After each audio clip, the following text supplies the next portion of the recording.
Hello, welcome to the Super 6 podcast. It's me, your boy, Bayo Akinfenwa, and I'm here with LW. It's LW, yeah. I was going on LW. It's weird calling myself LW. No, man, LW's nice, like man. It just flows nicely. How you been, LW? What's going on? I've been all right. It's been another busy week. Last week was manic with lots of shoots and lots of interviews and stuff like that. This week, been doing the breakfast show on TalkSport. It has been eventful. Yeah. I know you've been busy as well, haven't you? Yeah, you know what? To be fair, I made my championship debut weekend. To be fair, the results ain't going to plan at the moment. But I made my championship debut. Knees holding up. Barely, you know what I'm saying? But it's holding up for now. But we're going to have to get into this because I ain't even happy with you. I'm not happy with you. Like, this is the second time I ain't been happy with you. I told you, man, your curse is real and we're gonna tackle that. But I'm not happy with you. I'm giving you evils all day today. Just throwing that out there. I know what you're talking about. You're talking about every time I interview someone, something bad happens. Yeah. They lose the game or something. Yeah, I put the curse on Liverpool, didn't I? I'm not even happy with you. I'm really sorry about that. We will get stuck into that. Not only that, on the podcast, we've got another very special guest this week. I love this man. I'm so excited about this. None other than football pundit, former Premier League striker and style guru. I've said that because I have to say that. Mr. Clinton Morrison's coming up. I mean, I can't wait. I am going to jump on him about his style. I'm going to jump on him. I can't wait. That's my boy. I wonder what he's wearing. I'm looking forward to it. We'll tell you all about it. We'll tell you. Hopefully you can see little clips and whatever, but we will physically tell you what he's wearing as well when he comes up. As usual, we've got the Super 6 fixtures for round 8 for you, and you could be with the chance of winning £250,000. Big money there, big money.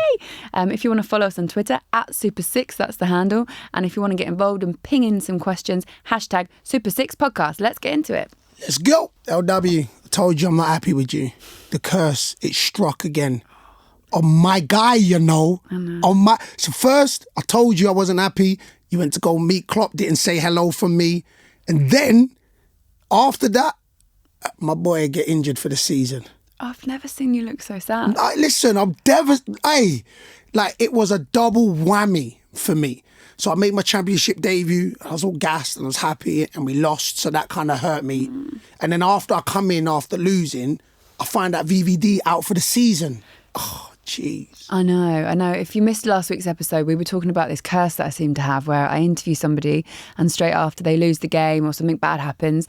And obviously went up and met Jurgen Klopp last week. And then this week we had an awful game. Virgil van Dijk, like you say, out for the season. Jordan Pickford, just sort of like a calamitous challenge on him. It was mad. And this is not even, I know people are going to go on that I'm biased with Liverpool. And it's not. It's period. And I don't think it was malicious. I don't think he went to hurt him. I honestly don't. But it was bad. It was reckless. And it was a bad tackle, man. Listen, we are going to move on. I'm really sorry, Liverpool fans. Stay away. You know, I will stay away. I'm trying to think who I've got an interview this week. Do you know what? I don't think I've got one. Go to Everton. I'm bad. Go to Everton. I want to hear about your debut. I mean, I know you lost, but still, you've been waiting for this. Championship footballer. Do you know what? And it's funny because it's not like I've posted. I haven't posted. Generally, you know, I'm a social media. I haven't posted. And of course, internally, it's something. It's taken 20 years for me to get to this point. And don't get it twisted. I will sit back.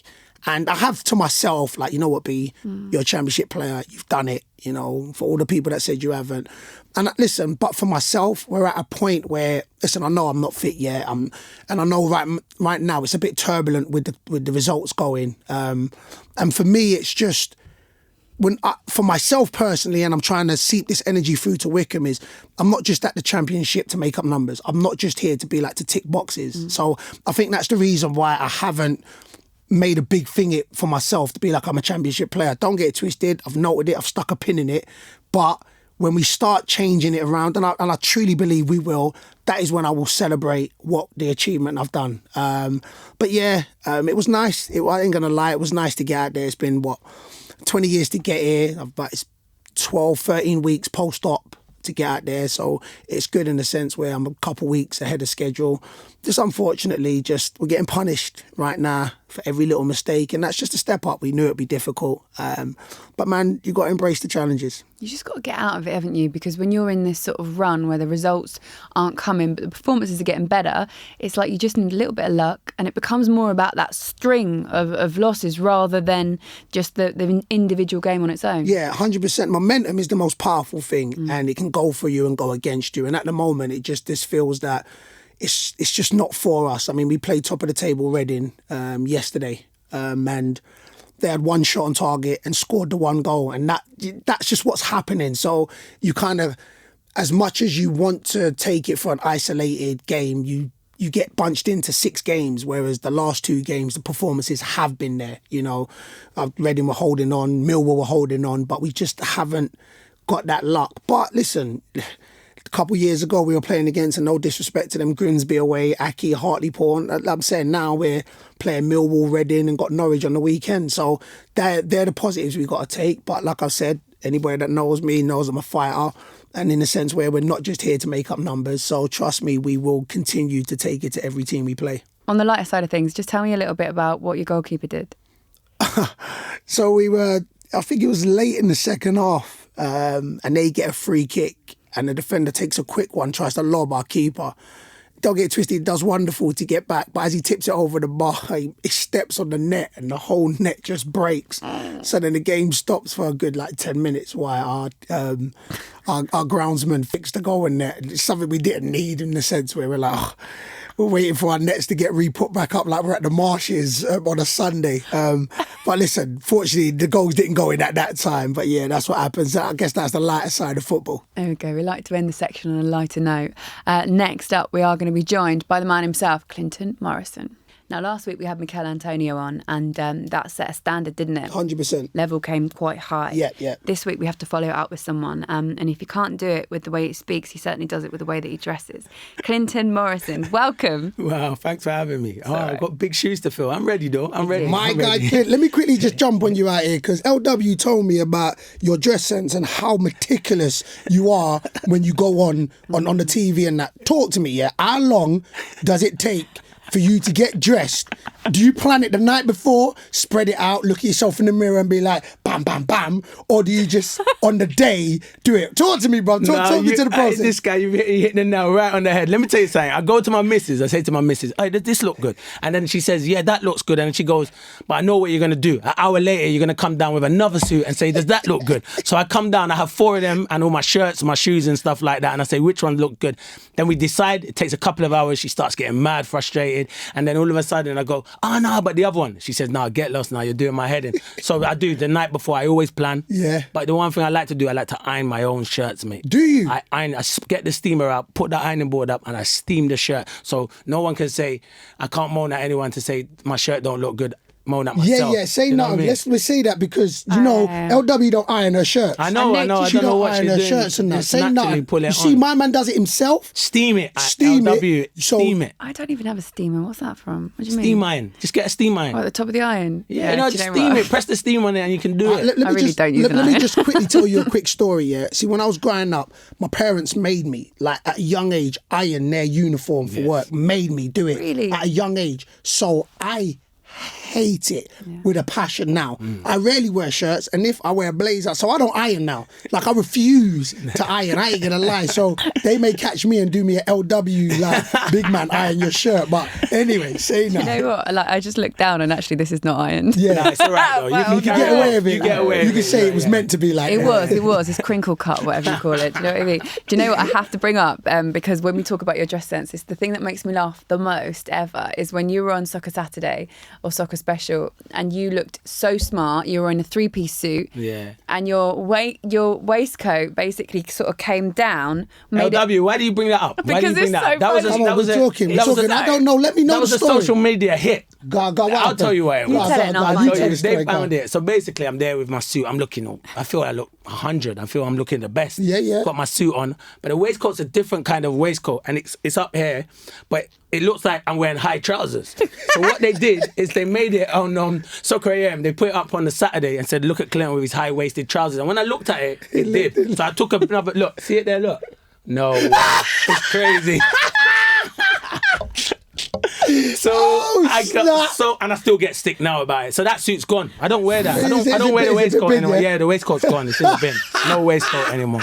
I ain't about getting stick about that. Oh, say no more. The worst thing is, it's such a nice suit. Yeah, I know. But the waistcoat is mad. The style of it's crazy. Do you know what? I can't believe the way that I've just found this is actually someone's put it back to back with Tony Adams, that blue suit. You know, the sort of like. There's no respect because Tony Adams, listen, a legend of a player, It's but sky blue, isn't it? he can't Coventry. He can't do that. He can't do that. You win all day. I just love it. I love it so much. All right, cool. So, Anyway. all right, so we're gonna get into your early years and that. Yes. So, talk to us. How did you get into the game? Well, from what you want me to tell you how I started as a youngster or as a pro into the pro game? Because my stories are my stories, big man. We could be here all day, but I don't want to be here all day. All right, now listen, man. We want to know. So, how'd you get into the game from a youngster to getting in, and then we'll go on to, and then we'll tackle the pro? Yeah, to be fair, I was always, my mum said as a youngster, I always had a ball in my hand, always wanted to play. And I remember we lived on an estate. So all the big boys on the estate used to go out, and I'd be looking out my window saying to my mum, let me go out there with them. She's saying, you're not big enough, son. I'm saying, no, let me go. So they used to come and knock on my door, take me onto the estate, and I play with the big boys. So when I'm playing with the big boys, they're like, this guy can't play. This young boy coming here with his skinny stuff trying to play on the green. It was called the green, but we had to jump over the thing. We weren't allowed. Security always used to run us. Yeah. We didn't care. So we're playing, and then they're thinking he can't play. Just done my thing. And then every day they would knock the door. Oh, we want Clinton on my team. So it went from there. Then I played for a Sunday team called Bayo.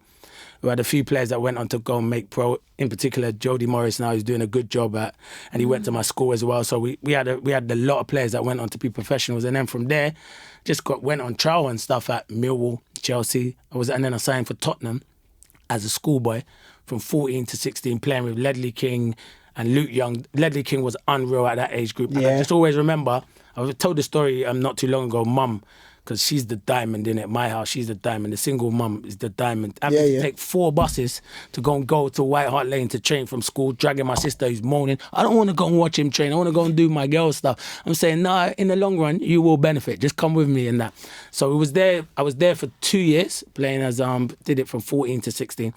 This is the hardest part, and I'll always say to people, this was the struggles. I'm training, got comfortable, thought I was going to go and make it. Tottenham brought in a striker, and then it was to try and get YTS forms. Put in a striker, who in the end didn't become a pro. And after a year, they wanted to get rid of him and wanted me back.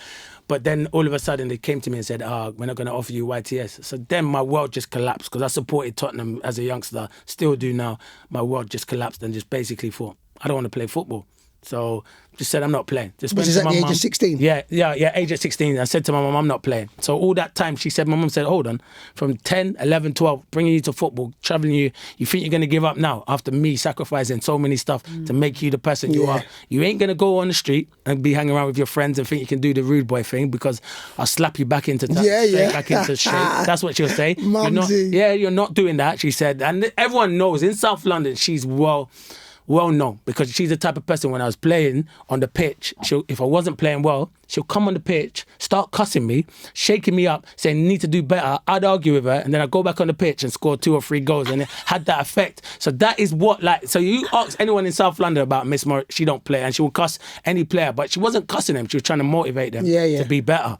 But I said, I'm not doing it, and she went, you are doing it. So she rang Peter Nicholas, Crystal Palace, and said, can Clinton come on trial? So I went there on trial. I said, I'm not going. She had to physically drag me out the house, went there on trial, and scored a hat-trick in the trial game. And the rest is history at Crystal Palace. And that's how I became a pro and got my YTS and just kicked on from there. That's amazing, isn't it? And you know what I love about that is, see, we had Mikel on last week, whose parents was very much, boy, you ain't playing football. Oh, yeah. Like, you know what I'm saying? And not saying they wasn't supportive, but didn't see his dream.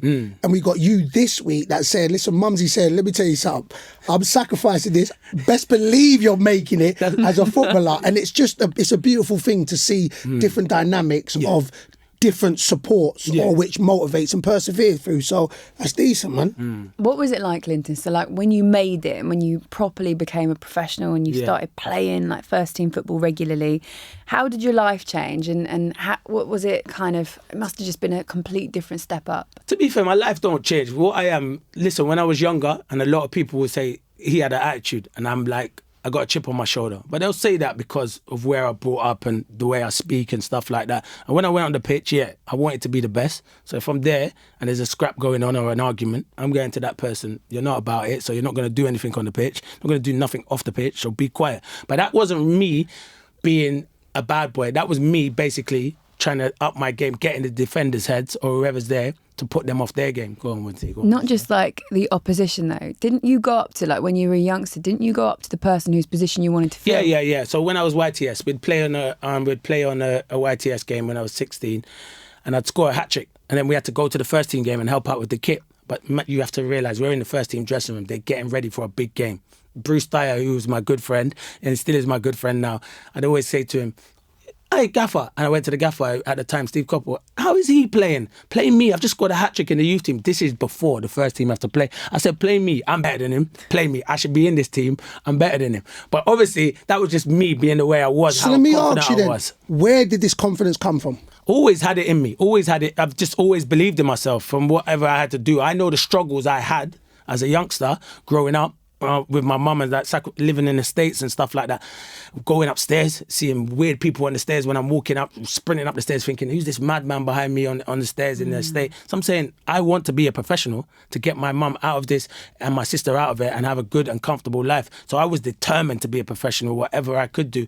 And it's not always, see, the one thing about me is people look at me and say, he's super confident. I'm not. When you get to know me, when you first meet me, I'm actually a bit taken back. But then when I get a relationship and an understanding with you, me and you can become good friends because you get to know me. And you must know, Woody, you know, I've worked with you loads of times, but you'll know playing in that football world, that people will talk about me and say, Clinton's XYZ, he's not a good person, he's big time. But actually, when you actually come and sit down with me, I promise you now, anyone, you'd like me because I've not got a bad bone in my body. Let me tell you a story. I went on trial for Crystal Palace when I was 16.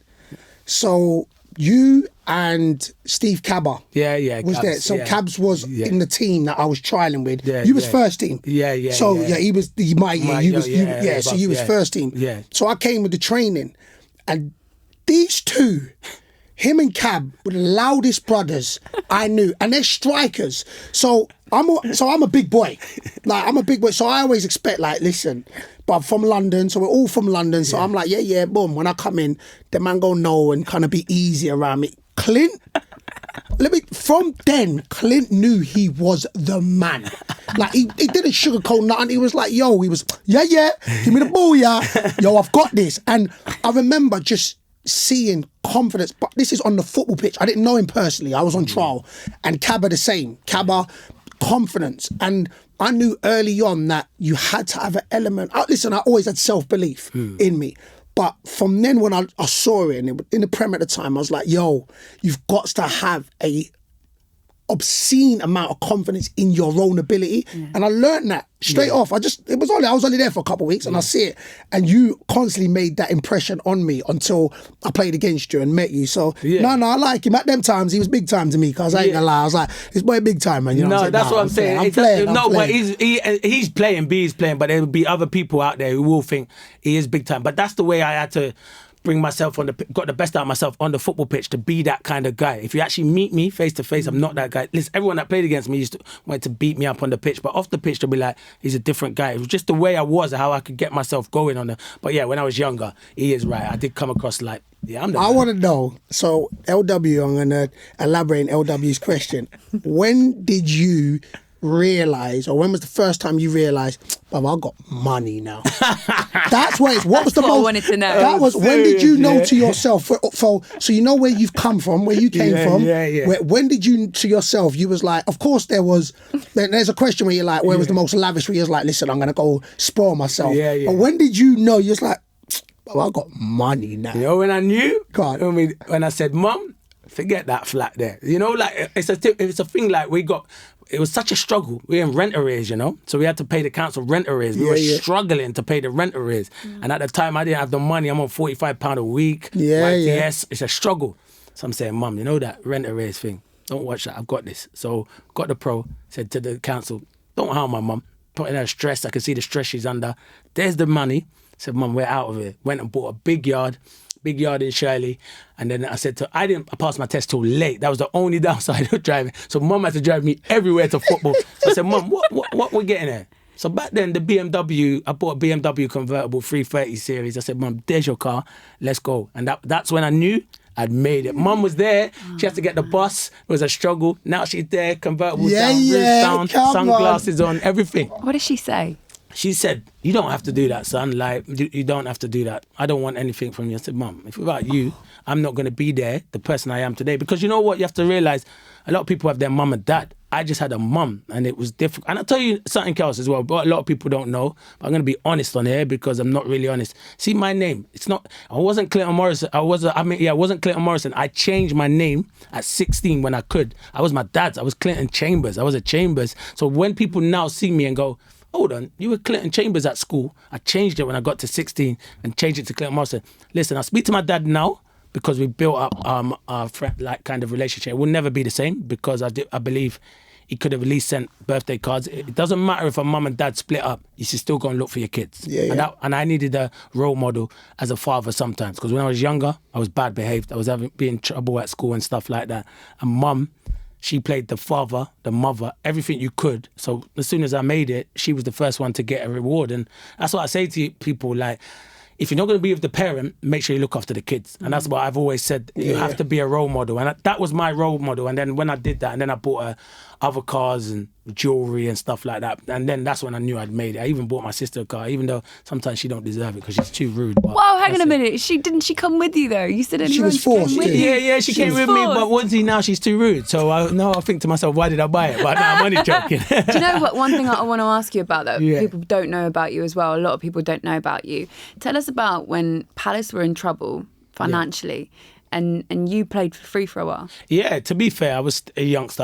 I don't mind telling people, I was on like 800 a week there. And I just thinking to help this football club who gave me the opportunity to be a professional, I'm just going to I'll play for free. I know eventually we'll get it back, but for the first few months, I'll play for free. It's not a big problem for me. A lot of the first team pros who I understand had families and mortgages to pay, they didn't. They basically said, well, you're going to have to let me go. But I just said to the chairman at the time, Simon Jordan, and there was another chairman where I went into it twice, Mark Goldberg as well. I just said, I'm going to play for free, basically.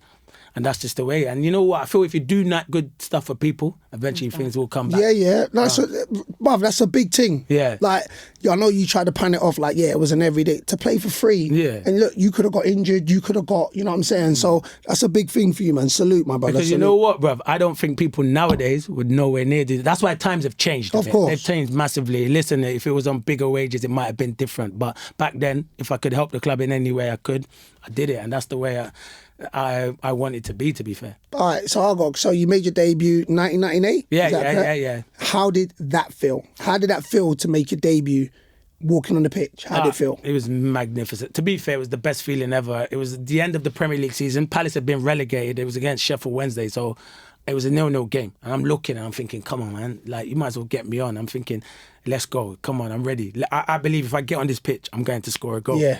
So he said, Clinton, you're coming on. I just remember I looked at the players, they were massive. I'm some skinny guy coming on with I needed to borrow some of your muscles. Yeah, say loud, bro. I was skinny, I was there, the kit was all baggy on me and stuff. I don't know what, I think I had a double XL shirt. So I've gone on the pitch, but I knew straight away, I was thinking to myself, I'm going to get an opportunity. And when I get an opportunity, just go ice cool in the box. Yeah. You'll score. So there's a long ball played over the top. Someone went in with the keeper, Kevin Pressman, and the ball fell to Attilio Lombardo. He's a great guy, Italian international. I got on really well with. And I knew he had the quality he just pulled it back. And the defender was kind of holding me. But he must have thought, I can hold this little skinny guy. He ain't getting in front. So I just kind of moved him off, got in front and left foot into the bottom corner. And I just remember celebration jumping on Lombardo's head, rubbing his bald head and just saying, because he used to drop me into training when I weren't driving, he'll drop me into training and stuff like that. So yeah. How old was you? 17. Jeez. Yeah, it was brilliant. I know it feels like, I talk about it now like it was yesterday, but it's great memories, that is. And then from there, I kicked on. Terry Venables and other managers, we had so many managers coming to Crystal Palace. I was in and out of the team, and then I became a regular. And then, as everyone knows, that's my club. Obviously scoring over 100 goals for them. But it was a good time at Crystal Palace. I really enjoyed it. That is, if you know when you got a favourite club, that's my club. Everyone knows Clinton Morrison to be a Crystal Palace. Well, they say legend, but sometimes people use that a bit too much. But no, man, we'll use it, man. Legend, man. Come on now. Bayo, I've worked with Clinton at Selhurst Park loads of times now on Super Sunday, and I always remember, I can't remember what the game was, but I always remember walking like around the pitch with him from one side of the pitch to the other. The ovation that he got from this fan base. I know when it was. It was Watford away. We were at Watford, so we were on this side of the pitch. We had to walk around. The away fans were there. They were singing my name, and I was thinking, wow, these are good, because everyone usually sings LW's name. Because she's the best. I ain't gonna lie, they do, man. They do, because she's the best out there. I told her from day. I hate on her. Like, I don't hate on many people. Yeah. But when I'm with LW, I get eclipsed. I do as well. We're walking around. I'm thinking, but then they were singing my name, and then I was like, oh, thank God for that. I thought they were going to sing LW. But she deserves it. She deserves it. She's good. LW's great. Yeah, but I had to bring you up. I had to bring you up. LW's great, yeah.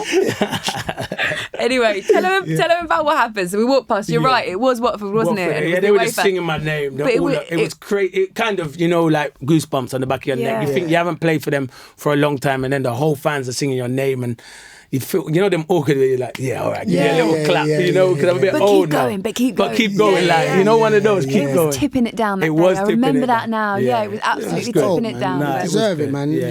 Legend is the word, man. You're legend. Should we talk about some of the other clubs that you got affiliations with? Yeah, no worries. Your time at Birmingham, and in particular, when we talk about Birmingham and the other clubs in the area, talk about Villa and what they're doing at the moment, 4 wins out of 4 in the Premier League. They've started off so well, but you actually scored Birmingham's first goal against Villa in 16 years in a 3-0 victory. What was that like? Yeah, it was good. I went to Birmingham as the record signing, so you should see it. It was crazy when I went there. I knew Steve Bruce, I had him at Crystal Palace, and I said to him, are you going to... And he said, yeah, I'm definitely record signing. Went there. Mad. Beige shoe. I don't know what I was doing. Brown Gucci shoes. I thought I was the man. Earrings, chain out. Yeah? I thought I was feeling myself. An R&B video and that, I thought I was doing an R&B video. So they're like, who's this guy? So I just rolled up, and then you get used to living in that area, and around town there's big games coming. But I'm coming from London, fans coming up to me going, this game's a huge game. You don't understand what this derby is. Whatever. You know what I mean? Because I'm playing that. Whatever. Got to the night of the game now, and we're driving in. Oh my gosh, I said, nah, this is crazy. Villa fans on my car, banging it, and the roads are mad, the police are there. It is mental. So we get there, we're doing a warm-up, all the fans are there and stuff like that. I'm thinking, nah, this is serious. This is real, yeah. This is real. I need to, get the A game on and do. And I just remember the ball coming in from Kenny Cunningham, Robbie Savage having a bad touch, which he had all his whole career. He don't mind me saying that. He had a bad touch, and I made it a good touch because it fell to me. And I just thought, Clinton, just make contact, be composed. Enkelman come out. I just drilled it in the bottom corner, went to the corner flag. As you will know about it. Yeah, you should know about it. My house party kid and play. I did the house party dance, the running man. Ain't my type of height, come on now. I was in the corner. You know about that? Yeah, I was in the corner doing it. I felt like I was groove and kid and play in the corner, and then the fans just jumped on me, and then all my family were in there. I saluted them, and it was just the best night ever. And then we went out. After, no drinks. I don't have to pay for no drinks. The city was mine for the next couple of weeks. It was like anything you want, restaurants and like that, Clinton. There haven't been that many black players that play for the Republic of Ireland, Clinton. So that on its own, does that make you proud? And what do your caps mean to you? No, my caps mean a lot to me. They're obviously in my games room in my house. It's an honour to play for Ireland. And you're right, the only really black players they really had were Paul McGrath, Chris Hughton and stuff. But it's different for me because they were Irish. They were born in Ireland. I'm born in South London. I go over to Ireland in this rude boy. The way people tell me I talk like a rude boy, which I don't think I talk like a rude boy. So you don't talk like a rude boy. So I just laugh it off. I always get messages, I talk like a rude boy. I said, how does a rude boy talk? Exactly. Then? You don't talk like a rude boy. So that's what they say. And then I went over there, and it was different because I went over there like with my brass shelf, like loud, and I'm thinking, yo, Clint, you need to slow down. I'm looking at it, seeing Robbie Keane, Damien Duff, Shay Given, Richard Dunn, and the man himself, Roy Keane. So Mick McCarthy soon went, and then what you were, but they made me feel welcome. And I remember scoring on my debut against Croatia, and then So rest is history. where's the Irish connection? Yeah, let me tell you how that. Let me tell you how it came. Because let me just say, I was bare shocked. Listen, everyone was bare shocked. Even brethren who I grew up with from day one were bare shocked. Above, I remember Clinton in the green kit. Yeah. What happened there? I ain't watching FIFA. Did man have I swear, I was lost because I've known Clinton from the end to end. Yeah. And then Man City, like Clinton playing for Republic of Ireland. Who? Where? He thought I had a Guinness one day, and that helped me out. Like, this is nice. Yeah. Now, to be fair, on my mum's side, because my mum's mixed race, so my nan was white, so she's Irish. So God rest her soul, she's not around anymore. So she's Irish, and that's how you can play through your grandma, grandma's side. Obviously, my dad's a Jamaican, so I could have played for Jamaica. So I had Jamaica or Ireland. So it was an opportunity, but it nearly never happened because my agent sorted it out. We were an hour late meeting Mick McCarthy. So traffic was crazy. I was late for training. Mick McCarthy said, I thought he was going to batter me. He battered my agent. He said, if I have arrange a meeting with you, make sure you're here on time. If not, you nearly ruined your client's international career. But then from then, obviously, I decided to play for Ireland. Best thing ever. Yeah. The fans are amazing. They love their football over there. So passionate. They make you feel accepted and stuff like that. Scored on my debut and done well for Ireland. Every time I played, one standout game for Ireland was when we played Brazil, and they had Carlos, Cafu, Ronaldinho, Kaká, the real Ronaldo. Jeez. R9. So I shouldn't say real Ronaldo, but in my eyes, in R9. our era. R9. So R9, I was playing, and Rocker Jr. was playing there, and the centre half, and Lucio. But I absolutely tore him, just messed him up the whole game, Rocker Jr. Set up a chance for Roy Keane 4 yards out. I thought, go and score, Rob, and he didn't. But yeah, I got man of the match. I just came off the pitch, man of the match playing against them legends. So when anyone ever writes things to me and says, you ain't good at football or you're this and that, I just put that picture up there of me and Cafu going for the ball, or me and Roberto Carlos, and this is the bottle of man of the match champagne. Yeah. End the story. You know what I mean? No, listen, say nothing. Look, you don't even. What you've done is what you've done. Yeah. So tell me how does it feel going to a World Cup, playing that World Cup? Tell me that. That was the best feeling because you weren't nervous because you don't think you've got to make the cut. You've got to make the 22, 23. But going to the World Cup was the best experience I've ever had. Every kid dreams of doing that. Yeah. Going to a World Cup. So actually being in the World Cup, it was amazing. It was surreal going there. But then obviously, I know we can get onto it now. What happened at the World Cup? Boy, it's infamous. It's crazy. It's I've told infamous. it loads of times and I don't mind telling it. And it kind of makes me laugh because when I do tell it, when I see Roy at Sky now, he's like, keep telling that story. I said, Roy, I have to. If people are going to ask me, I'm going to tell the story. Me and him got on really well though. Me and him are good. Like at dinner tables when we were playing for Ireland, there would always be a spare seat. And people would be, I like, no one ain't sitting next to Roy. I'm going to sit next to Roy. So I look at Roy and say, what's it like at Man United when you're playing with Dwight York, Andy Cole, all them players? Because I'm trying to be better than what I am. Yeah. So and then he used to eat food like this. So, when you go and you have your starters first and stuff, he didn't have starters. He used to have his fruit with his yogurt. And then he'll have his main course. And then he wouldn't have no dessert. And I looked at him and thought, right, he's the best on the training pit. So, the next day, what did I do, bruv? Emily did the same. I did the same thing. Come on now. I'm trying to get to that Man United level, so I was trying to be like them. But then we went to the World Cup. But this is ridiculous because we were down near the beach and me and him were speaking for an hour about football. And he's saying, make sure you don't come to this World Cup to make the numbers. You're here to play. You're a good player. Believe in yourself. He told me back then, stop running out wide into the channels stuff. Stay in the box. Centre forwards play within the width of the box. Stop running out there. So I always say to youngsters, I can understand it's a good get out ball for when you're under pressure, but stay in there, hold the ball, crosses come in. So we were talking and just for an hour. And then we went into the dinner room and had our dinner. And no word of a lie, I was sat here. No, I was sat where LW is. No, sorry. Yeah, I was sat where LW was. Steve Finnan was here and Roy Keane was here. So that's how it was. We were having food. We have food. And then after, we always have a sing-song. So we always have an Irish sing-song. So we're singing. So I'm there with my Irish strong jazz I do, just belting out the tunes. Just belting out the tunes. And then all of a sudden, Mick McCarthy comes in with a paper and he didn't want none of the lads to do any interviews because what happened is we lost our kit and stuff. The training facilities here weren't good where we were. Okay. And Roy had already met Mick and said he wants things done how it is at Man United. He wants things done professionally, which I kind of get. Yeah. And it should be. But the training pitch weren't good. Steve Finnan had rolled his ankle before. It was just not good. We didn't have no kit. And then the day before that, he'd already lost his head because we were training, and the goalkeepers, it was hot where he was training. They went out early, you know how goalies had to do. Yeah, yeah. They didn't want to play in the game after. So he'd already gone mad to Paki Bonner, the goalkeeper, and was squaring up to Shea Given and all Dean Kiley, the goalies. He'd lost his head. Yeah. So he was on one. He was on one already. He was tense. But if we had waited 2 days, we went to the Chibo, which was the best place ever, with a carpet of a pitch, and we were based there the whole time.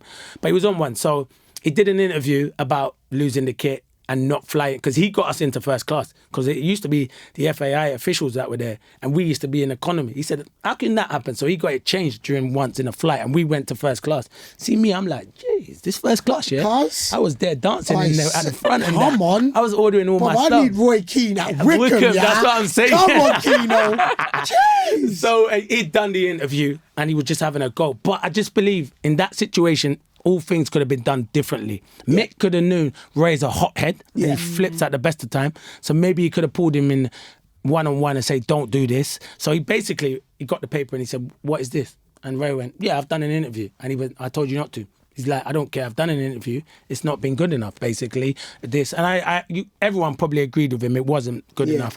The FAI could have probably have done better to put us in a better place. But as I said, if he waits 2 days, it's better. So they're there arguing.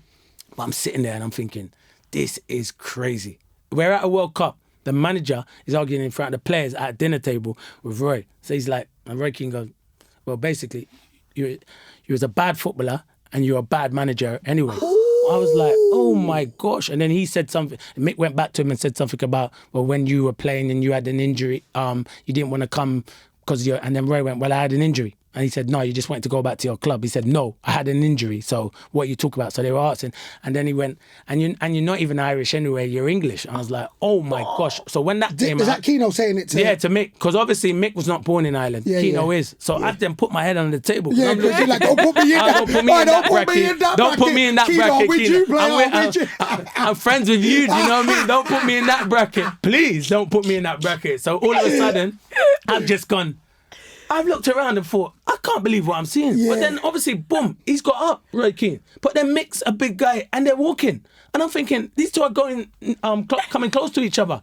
So I'm thinking, we need a big guy like probably B to come and stop these two. This is going to be a hell of a fight here. Because these two can have it. And then it got stopped, the assistants and the experienced players, Steve Stewart and Niall Quinn. And just like that, no word of a lie, he went home, packed his bag, saw him 2 days later in Manchester walking his dog in his horrendous Theodora tracks. Yeah, I see that. Mad. Jeez. And he went. And that was it. But, kind of that galvanised the squad because we got to the last 16 and we should have beat Spain and got to quarter-final. We lost on penalties. But during the game, we battered Spain. Yeah. But it lifted it. But I think if we had Roy Keane there, we would have gone further because he was such a big influence. He is the best I've seen in training. He set standards that are ridiculously high. Is there any resentment from any of the team that he went and didn't come back and you could have got to the quarterfinal? And did he ask to leave or did he just left? He just left. But there was they tried to get him. It got so the Prime Minister got involved and was trying to get him back. He was trying to get, because how big he is in Ireland, they were trying, and they just missed the cut-off date. He was going to come back. He had agreed to come back, but he just missed it. And then we called up another player, Colin Healy, and he couldn't come because he'd missed the date. So we were actually a player down in the squad. So he didn't get to go, Colin Healy, live his dream, and Roy Keane didn't. But they were trying to get him back, the Prime Minister, and everyone was trying to get him back because he's that important to the country. It's crazy. Can you imagine the Prime Minister trying to get Gareth Southgate to get Jack Grealish playing for England or something like that? Do you know what I mean? Yeah, I know. But that's hit him up on the phone. Man said hit him up on the WhatsApp. Hit him on the WhatsApp. Look, yo, Southgate, we need Grealish back. Make it happen. But that's how big Roy Keane is in Ireland. He's huge over there. And yeah, it was a big blow. It did, you're right, it did get everyone together. I missed him. I just missed him because we were away for 6 weeks. You're away for 6 weeks with your family. I was young then, so my mum and that weren't really going to fly over, or my missus at the time. So I just thought to myself, I'm just by myself. So it was a hard 6 weeks, but it was an enjoyable and a great one. It's funny, isn't it? Because I don't think a lot of people could really admit to knowing Roy Keane. The fact that you got to know him. Oh, yeah.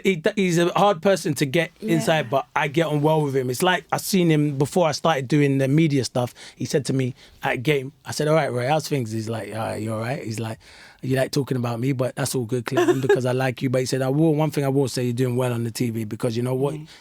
You speak sense and you speak the truth and you don't beat around the bush. If you've got something to say, you'll say it. So you hear them sort of things from Roy Keane and people like that who are up there high in the game, who was at one of the best players in the Premier League. You take it and you move forward. But I've always gotten well with him. You know what? The thing that funny was there was a space next to Roy Keane that people didn't want to sit on. Yeah. So was he unapproachable? Was he? So look, we've all been in teams where you're like, oh, you know what, that player and that. But for somebody to set that standards and to still have that admiration for him, but you seem like he was approachable for you. He was approachable for me. For others, was he not? No, certain people probably wasn't, but he wasn't approachable to anyone. But I made it upon myself to make sure he was approachable because that's the way I am. And it was like, I put a picture up not about a couple of years ago on the social of me and Roy coming out with our bags on from the airport, and he's smiling, and everyone's like, wow, how did you get him smiling? I'm saying, yo, I'm just cracking a joke with him like you do. Yeah. So we just kind of had that kind of relationship where I could go and speak to him. He wasn't like that with everyone else. Because after the World Cup, people started writing things about him in their paper, and then what they didn't realise, he came back after the World Cup.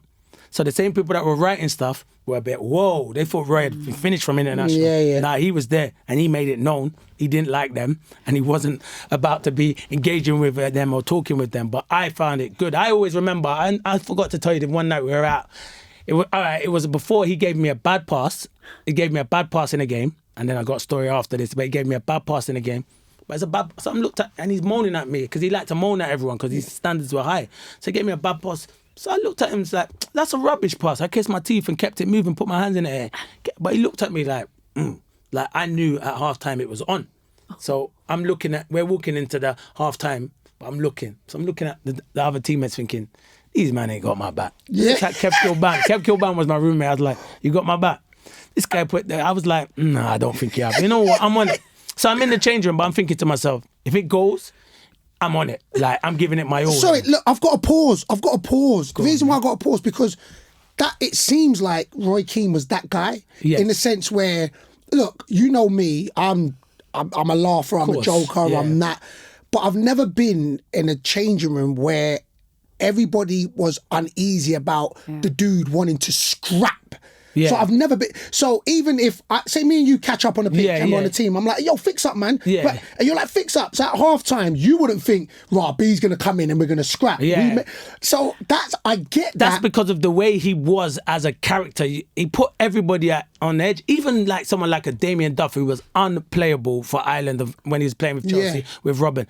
In training, he'd be like, nervous to go on his team. I'm like, nervous. Wow. You're one of the best players because Roy set standards where he's firing balls at you from 5 yards. If you can't control it, he'll say, well, at Man United, I'll play that to Dwight, your Giggsy Becks. They'll control it. You can't really argue, can you? You just got to sit back and say, you just got to sit back and say, okay. Yeah. Do you know what I mean? So you're walking back in. Tell us. Yeah, I'm walking back in. So I'm looking and thinking, it's on. It's going to be on. But you know what? I'm here. I'm ready to go. I'm not letting South London down. I'm about this life. Come on. But you know what he did? He went, he put his hand up across. He said, Clint, don't worry about it. It was a bad ball. I was like, this guy likes me. He likes me. If it's anyone else, he was on it. Oh, good job. It went on a bit longer until halftime. But he was brilliant. And then we went out. We don't usually go out, but we went out for a bit in an evening. And these men think they can test me on the dance floor, these young boys. So Stephen Elliott, he was up there cutting shapes on the dance floor. So I was standing with Roy. Roy's like, Clint. I was like, what, should I go and take him out? I just brought on that old school MC Hammer out on the top and I was just flying across. And we were on like some stage, me and him back to back, and everyone in the club's there. So I just brought him on. And I won though. But he had a good chance. He had a good goal, Stephen Elliott. But Roy was like, go on. Did you ever see, did Keno ever dance? No. Are you mad? He'd just stand there like, and everyone be asking for autographs. He'd be like, no. I am here with my teammates. No, don't put your hand on my head. Leave me alone. I've got a theory though. I've got a theory about why he likes you so much. Because I think it's what you said earlier on about how people can't dislike you. But I genuinely think it's because you're very pure. Yeah. Do you know what I mean by that? Yeah, I know what you mean. There's something, ever since I started working with you, there's something so pure and transparent about you. Yeah. And even though you're telling me about how you were growing up and all the sort of temptations and that you had when you were little, I just find that you are so straight down the line people like it. Yeah. I remember once we were talking, me and you, about, so I was quite new in the scene. You were doing your punditry, and we were talking about the best way to sort of be on camera. And we both came to the same conclusion. You just have to do you, really, don't you? You basically just have to be exactly who you are. That's why I think you work so well, because you're literally the same in any scenario. That's who you are, which is probably what Roy's seeing as well when he's saying to you, you're doing a good job, because the punditry is easy for you because you're saying what you see, and this is your bread and butter. Yeah, of course. He probably sees exactly what he used to see, which is the little lad that used to sit next to him when nobody else would. That's what I'm saying. You can't change. That's the one thing I will never do. Change. He doesn't change. You haven't changed. I remember having that conversation with you, and look what you've gone on and done now. And did I not say it to you? I know it's not about you, but did I not go out and say it to you? You will be a star in this industry, right or wrong? Stop turning it around. No, but just answer the question. But it's about me, but it's something that I'm going to get to, right or wrong. You did. And him is the same. People laughed at him. He can't be a professional. Now look what he's doing. So that's what I'm trying to say. I'm here doing this because it's with people who I know. I wouldn't do this with everybody. I'm not even going to lie to you. But it's people who are doing well and they're on my kind of level. And I'm very different. I don't have a lot of friends, but the friends I do have, they know what I'm about, and there's a lot of people that won't take to me. So I am who I am. I can't change. If I go and do something else and be a different person, everyone will call me up and say, that is not you, Clinton. Why are you trying to be something different? So I'm totally different. I love that. Listen, so, all right. So yours was, you started at the top, and as you got older, you started to go down. Yeah. So two things I take from that. One, your love for football. So it wasn't like, oh yeah, you know what, I played at the top and I'm going to be arrogant and just stay at the top. You went and played. I remember we played, I think Northampton, Exeter. Yep. We played each other. Like my defenders hated you. Like hated you. But you was always my guy. Yeah. And the worst thing is, I remember people don't even know, I was still on the halfway line at half time or before the game. I'd always ask advice to this guy, always, because my man's been there, done it. So I'd always be like, yo. I always remember playing against him, and the manager was like, you got to go back and mark on corners. I was like, okay, cool.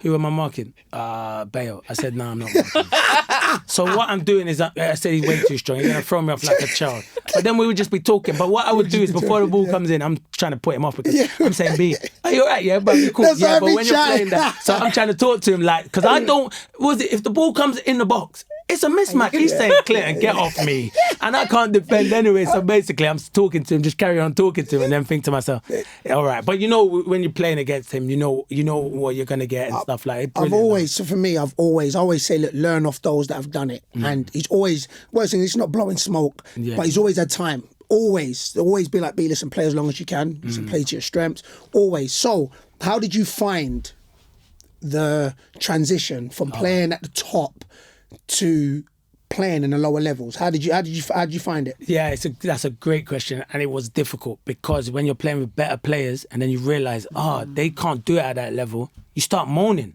But I didn't want to be that guy listen, I was a moaner, but I was a moaner because I wanted to win. I didn't want to moan at someone because they couldn't do it. We're at this level for a reason. So you have to realise. So it was different. But I thought going there, it's going to be easy. League One, I went to Colchester, and then I went to League Two with Exeter, and I thought it'd be easy. It wasn't easy. It's hard work. Them obviously leagues are really difficult. You have to work hard. You can't go in there and think it's going to be easy. You got to work hard. And you're right. Earlier what you said, my love for football made me want to do it. If I could now, I still want to play. I actually muck around every now and again and play for a team up near where I live, like Mick Sports, when I can and I'm not working, just because I like football. I love being on the ball and stuff like that. So I always like playing, but it was a big come down going to those things. But it was enjoyable. I enjoyed it at Colchester. It didn't work out. Didn't play like I wanted to. It was different. But the Exeter one was really good. I got a good relationship now with Paul Tisdale, a really good relationship. I learned a lot of him. He's a very clever manager. But them lower leagues, I actually enjoyed it. I'm not going to lie to you. I did enjoy it, but it was a struggle. Some of these managers that you played for, and we spoke earlier on about Mick McCarthy and some of these guys that you've encountered, there are some big names, like old school managers, Trevor Francis, Peter Taylor, Neil Warnock, I mean, like Ian Dowie's in there, Chris Coleman. Gary Megson. Gary Megson. I can go through all of them quickly, Trevor Francis, me didn't get on. At halftime, he made us up. It's one of the things I shouldn't have done in halftime. He's saying he's taking me off. I say, I'm top goal scorer. How are you taking me off? You're only 1-0 down. You brought all these strikers in and they're running into my space. You shouldn't have done it. And he said, I'm taking you off. So he took me off. The whole 15 minutes, I argued with him. Every time he spoke said to her, I said, you're rubbish. In the end, one of the pros had to say, Clinton, relax. And for the 15 minutes, I didn't make him do his teams. Simon Jordan pulled me in the office and obviously fined me, and that was it. Peter Taylor, for how good of a coach he was, possibly the worst manager I've had. Didn't get on with him. Great on the training pitch, didn't know how to handle me and management. But now I will still speak to him. I'm just going to be as honest as I can. Neil Warnock first came, hated the guy, telling me about get shin pads on. I said, what are we doing 11v11? I want you to smash people. Nah, not for me. And then in the end, I said, not for me. Continue this. I love this. Yeah. Continue. I said, no, this ain't for me. He's like, well, you're not going to play. I said, well, I don't play then. It's not for me. Play football to my feet and get across the 6-yard box. And in the end, I said, no, I need to play. He got 3 or 4 weeks. I need to play. So I worked hard. And then he changed my position and played me on the left of a front three, and I scored 21 goals that season. Okay. And I got on well with him. And he used to show youngsters coming every Friday, the youngsters in the youth team, and look, say, how does Clinton score all these goals in and around the 6-yard box? It's not lucky, it's his movement. He's anticipating stuff in the box. Right, so I got on well with him, and I still do get on well with him. There's quite a... Megson, wow. Now, he would tell you, some of the names he would call you, I can't say it on here. It's a disgrace. I've heard. He would tell you you sold the jersey, you're terrible. Even when you gave the ball, you don't mean it. So he was crazy. Nah. I can't even say it. So it's one of those where I would want to fight. So we've heard who was the best manager. Oh, the best is Steve Bruce, without a shadow of doubt. Okay. The best man management. He could handle me. He was Steve Coppell was good, but he was the best. He got the best out of me. He's just brilliant. He was brilliant to work with. He's just magnificent, mate. Unreal. His greatest. Give me one of his greatest qualities. One of his greatest qualities is in training. I'm a hothead, so I lose my head if we're losing, and if he's refereeing one of the coaching stuff. So I just boot the balls away, and just walk in. Petulant. Yeah, petulant. Yeah, little baby. So I walk in, and he goes. Usually coaches would chase me and argue. He says, leave him, because I know what he's like. In 2 minutes' time, he's going to come back and apologise. What do I do? 2 minutes, I come back in, I'm apologising. So he knew how to and if he wasn't playing me, he wouldn't tell me on a Saturday. So you're angry still. But when you want me to come on, you want me to make an impact. I'm still angry for not playing. He'd tell me on a Thursday, and he'd take me out for either food and tell me, you're not going to be playing, Clinton. Because we kind of had that kind of relationship. And man management. And that's how he got the best out of me. So for me, Steve Bruce was the best. But Ian Dowie was good as well. Brilliant for strikers. Dowie was really good for strikers. And Chris Coleman as well. Yeah, Chris Coleman. He was a good manager. I enjoyed it at Coventry with him. But he had the biggest thighs ever, though.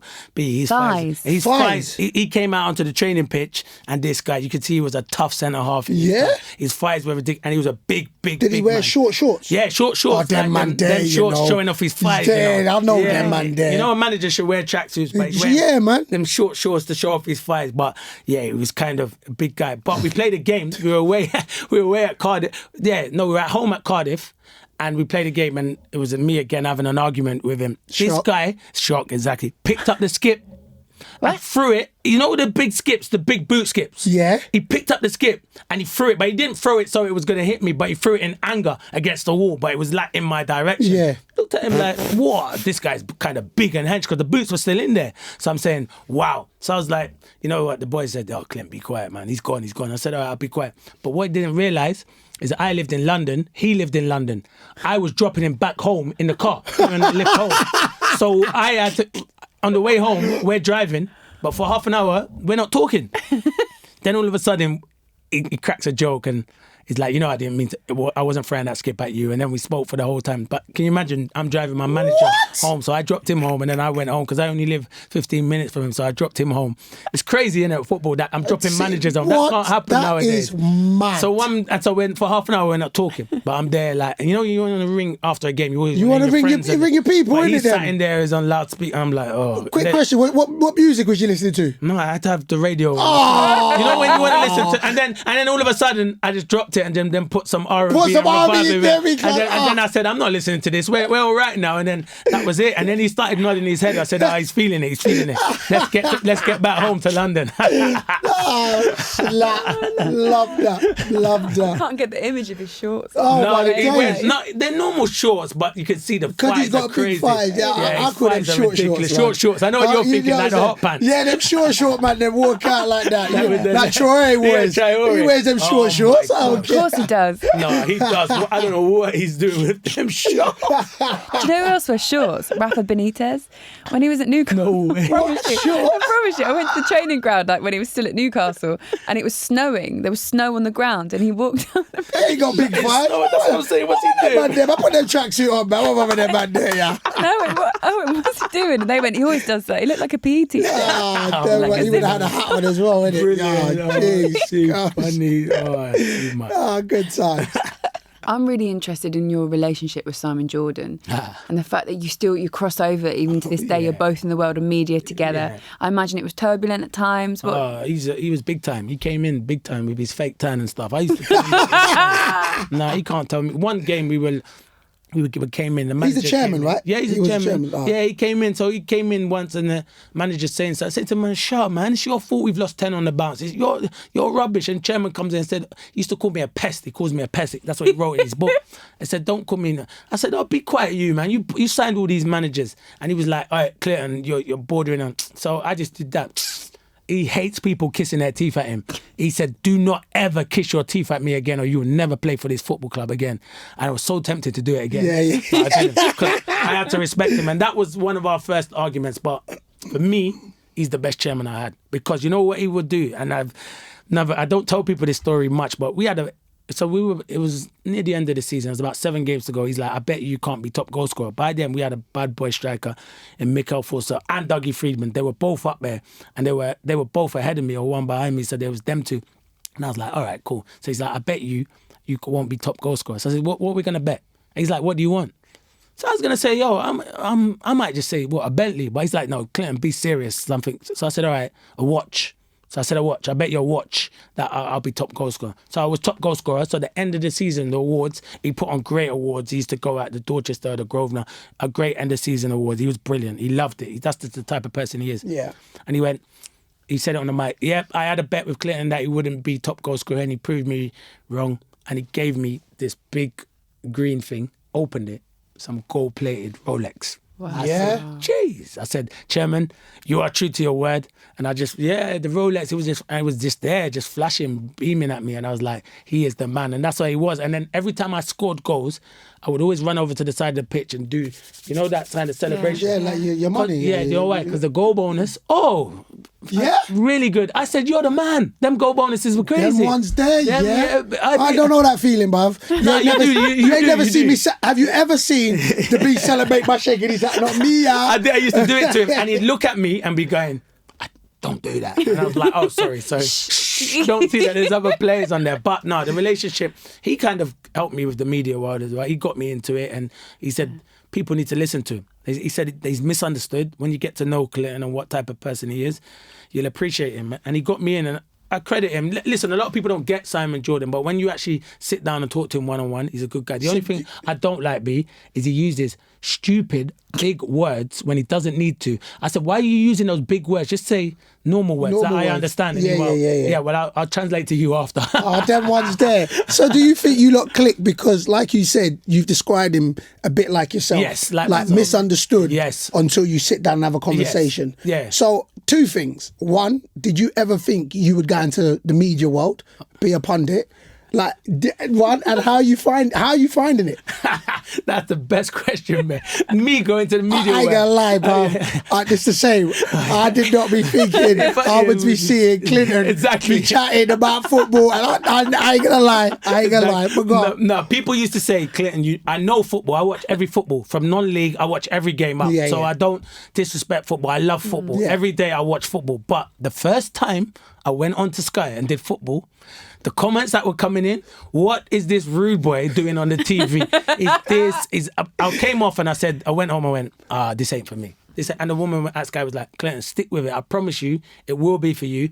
Be yourself, be all right." And I was like, "It ain't for me. I'm getting stick." I know the games, but everything's different here. And like when you're sitting at home and you're playing sometimes and you're seeing these other people do it, and you're like, "Oh, they're rubbish." And then you go on it and you're like, "Oh, it's harder than it looks. It's harder than what it looks." So everyone that wants to have a go at you, come and do it and try it, because it is the most difficult. Yes. And you are going to make mistakes. Yes. Everyone makes mistakes in any job they do. You make mistakes. You make mistakes on the football pitch. These people don't understand. As soon as you make one mistake, they want to crucify you. Yeah. And that's how it is. So I did it. And then I carried on doing it, and I just got better and better. And then I worked with, the first time I worked with Thierry Henry, and we did a live game. And now we are friends. And he said to me after the game, I got a message through. So I was like, after the game, like, I was on my way back, got a message. I was like, yeah, whatever. Like, who is this? And he's like, it's number 14. I was like, nah, I don't believe. I was thinking, nah. And he's like, it is. And I was like, I'm going to call him. And it was Thierry. And he was like, Clinton, doing ever so well. I loved being with you today on Sky. I said, hold on, stop there. The man, you know? Thierry Henry, my favourite Premier League striker. I got his Arsenal shirt, his French shirt. I've got his shirts in my house. He is the man, and he's saying, you're doing really well.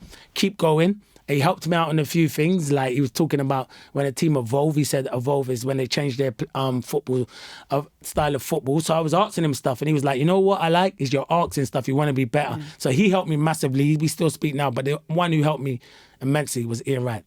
He said, go on. I speak to him nearly every other day when I can. He said, listen to podcasts. He said, you know, speak to a lot of people. But he said, let me tell you something, Clinton. Do not be something that you're not. Be yourself. He said that is the best advice I give you. Be yourself. And he said, because once he said, I see you on something, and you said it was a penalty, because someone's bigger than you, who's been in it longer than you, said, oh, it might not be a penalty. You kind of changed your mind. And this was like 4 years ago. He said, don't change your mind. Be strong. You're there to have an opinion. So you have to be strong. So I was strong. And ever since then, I've been strong. So if someone says something now, I don't argue. I mean, I'll say what I think, and it's my opinion. And if you don't like it, then so be it. I'm there to give you my opinion. I'll say that. Uncle Righty, I'll call Uncle Righty. He done, I don't know if he still does it, but he used to do a show on a Sunday for a radio, Five Live. Yeah, he does. So he used to do Five Live. And one day he couldn't do it. So they said, oh, listen, big man, can you do it? Yeah. So I was like, yeah, fine, it's cool. I think he was doing the Man U derby or something like that. I think he was doing that. Yeah. And so on a Saturday, I get a phone call. So I didn't have his number at the time. I'm like, hello? He's like, yeah, big man. I was like, who's this? He's like, right. I was like, Uncle Righty, what's going on? He's like, listen, I hear you're doing a show on Sunday. So listen, I'm phoning you. First and foremost, be you. Do you, be you. It is your opinion. If they phone up, they're giving their opinion just like you. So if people turn around and say, I think I was in League One at this time, or maybe League Two at the time, it was like, people saying, oh, your opinion matters just like theirs. Go and smash it. And what I took from that, I was like, this is Ian Wright, his show. And of course he wasn't clumsy. All he wanted me to do was do well. It's like, just go and do well. And I took from that, and I was like, he didn't have to take the time to phone me and say, go do well. So exactly, I've got so much respect for what he does off and off the pitch, on and off the pitch with Ian Wright. But he said the same thing. It's like, have your opinion, stick to your opinion, and it's just your opinion. Nobody's saying it's got to be definitive and final, but it's your opinion. So he said the same thing. So salute Uncle Righty. He's one of the best there is out there. And the media, it can be hard and it can be challenging. I've spoken with you, LW, many a times on stuff where people, what it used to be is, these people write bad stuff to you on social media. Back in the day, I'd want to reply back to you and argue with you and say, but nowadays, I just block you because I have no time for bad energy or bad vibes. What I'm going to do is I'm going to keep pushing and being the best I can for as long as I can. And that's the best way to treat people. And so you learn a lot in the media stuff. Not everyone's going to like you, but be yourself. That's the best bit of advice I can be, and do your homework and you'll be successful. It is, isn't it? And I think you are being successful because I just think that you've got this kind of breath of fresh airness about you, if I can make that sort of a thing. You're just funny. You're hardworking, and it's easy to watch. I just feel like you've got to be yourself. I've said it earlier. It's when you do stuff, you're yourself. He does his stuff. She's definitely himself. You're not going to change B when he's doing it. And I have to be myself. I don't think I could be anything else. I can't be any different. If I'm going to be different, it's not going to be me, and I'm not being true to myself. I don't know how you found it, but I mean, for everyone, obviously lockdown and the pandemic has just made the world of football feel almost unrecognisable, and we're still kind of getting through it, aren't we? And it still feels like a slog at times, and you go into these games and even when you're reporting on them and you're not there, it's just missing a lot of soul, isn't it? And I just wondered how it's affecting you. Yeah, to be fair, it does. When I'm doing the media, you do like fans there. Sometimes it's quite good because, in particular, we was at a Villa game and Dean Smith and John Terry, they sit up, they stand right next to where you're doing the media, so they can hear everything. So if Villa are having a bad game and you say the wrong thing about them, I don't care. It is what it is. I'm there to be opinionated. They can hear you. They can hear what I'm commentating. saying, commentating. So John Terry's looking over and thinking, JT, you ain't doing nothing, so just relax there. But you know what I mean. I mean, you got them and Dean. Yeah. So I like that, and you can hear what the coaches are saying on the sideline. I do like all of that because I'm still learning the game even now that I've retired. I like to watch, like I was not too long ago at Villa when Villa beat Liverpool and Jurgen Klopp. And every time the goals are going in, you think Jurgen's going to go mad. Yeah. All he's doing is looking on the ground, shaking his head, smiling, thinking, this is a one-off. This ain't happening again and stuff like that. And then you watch in the warm-up, and Jurgen always watches the away team, doesn't watch his team, stands on the halfway line and he's got his arms folded and he watches the away team and he's watching you. So obviously if you're a away player, you're thinking, should I try an extra cross? Keep the ball. He might want to sign me or something. You know what I mean? But I just feel we do miss the fans. We do need the fans. This pandemic, it's been a struggle for everyone with their mental health and stuff like that.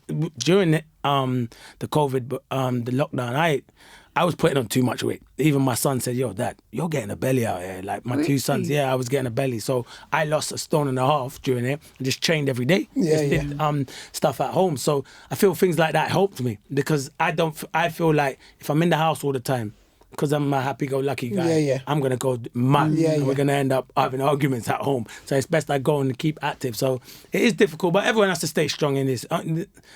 Things are only going to get better. But when we can let fans back in, I think that would be a big bonus. All right, we're going to wrap this up real quick. 2 quick questions. Yes, mate. Who's the toughest player you played against and who's the best player you played with? Real quick. Toughest defender I played against, yeah? Yeah, let's go. Toughest defender. Toughest defender I played against is Fabio Cannavaro. Okay. Unbelievable. Drop them names there, yeah? I knew it. Right, Ballon d'Or winner, yeah? Say, drop them names there. Drop them names there. Bro. All right, cool. Best player you played with? The best player I played with, I'd say Roy Keane. Without a shadow of a doubt. There is a lot, but I have to say Roy Keane. All right, cool. It is time now for our Super 6 score predictions for round 8. So round 7 was a midweek set of fixtures that took place on Tuesday night with a mixture of Championship and Champions League games. So we're going to have a quick look now at round 8. And don't forget, you can download the Super 6 app. Just create an account and play for free by predicting the scores of 6 chosen matches to be in with a chance to win £250,000 this week. And a reminder, it's all free. We also have our Super 6 League. Join using the code Super6 and there is £1,000 prize for the winner of that league. And another reminder that you can invite your mates to join Super 6. And if any of your invited friends do go on to win the jackpot, then you yourself get £25,000 for it. Ooh. Okay, the fixtures for round 8 are Stoke v Brentford, Cardiff v Borough, Coventry v Blackburn, Sheffield Wednesday v Luton, Norwich v Wickham. So 97% of Super 6 players have gone with a Norwich win, by the way. Sorry, Bayo. Out of order, that. That's cool. Don't worry about that. We'll prove him wrong. Okay, let's focus on this one, though. Fulham v Crystal Palace, because we have an expert in the building, of course. Now, I need to ask you about this because I just did the last Palace game where it was like one shot and that was the penalty. Wasn't the best performance, was it? How do you think they're going to get on against a Fulham team who are struggling? This is a game Palace should be winning. They should be looking to get 3 points. Against Brighton, it wasn't good enough. A lot of Palace fans weren't happy. You can't have one shot. They sat back. Wolf scores the penalty and then Brighton just dominated. And Brighton probably unlucky not to come away with the 3 points. Obviously, Fulham have got a good point. I think the signing of Lookman, really good player. He is exciting. Very good player. He is a superstar, and he didn't play at RB Leipzig, but I think since he's come back here to Fulham, I think he's been excellent so far. So he could be the key for Fulham, but I'm always going to go for a Palace win. It's a big point as well against Sheffield United. Obviously, they've sort of struggled since they started this season in the Premier League as well. Yeah. Crystal Palace for the win. You're going for Crystal Palace, yeah? I'm going, because I got a Crystal Palace. My guy is Crystal Palace. No. Yes, Crystal Palace. Because my guy. I was trying to half-pass, but my guy. You can do a draw.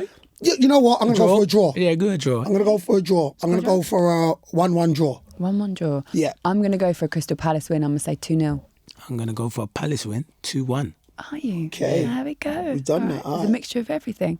Right, listen, that is it. Clinton, again, thank you so much. That was honestly just absolutely marvellous. Like, we love having you on. Brilliant. As I said, with you two, brilliant. Keep up the good things you're doing as well. I like it. Same. Keep shining, my brother. Nice one. Okay, if you've got any questions that you want to get in for us for next week, just a reminder, use the hashtag Super6Podcast and you can follow us at Super6. Don't forget to like, subscribe to make sure you stay up to date with Super 6. We'll see you again next time. Peace.